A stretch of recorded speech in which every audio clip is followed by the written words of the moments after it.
ಗೆಲ್ಲುವನಂತ ವಿಶ್ವಾಸ ನನಗೈತೆ.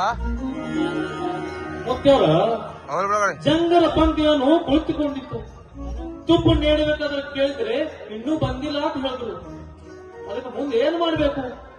ಹೀಗೋ ಹಾಗಾದ್ರೆ ಸಿದ್ದರಾಮ ನೋಡ್ರಪ್ಪ, ಬೇಗನೆ ಹೋಗಿ ಈ ಊರಲ್ಲಿ ಇದ್ದಕ್ಕಂತ 5 ಜನರಿಗೆ ಕರೆದುಕೊಂಡು ಅವರ ಮಡಿಮೈಯಿಂದ ನಾಗನಾಥ ಮುಕ್ತನ ದರ್ಶನವನ್ನ ಮಾಡಿಸಿ ಅವರನ್ನ ಕರೆದುಕೊಂಡು ನನ್ನ ಕಡೆ ಬರಬೇಕಪ್ಪ.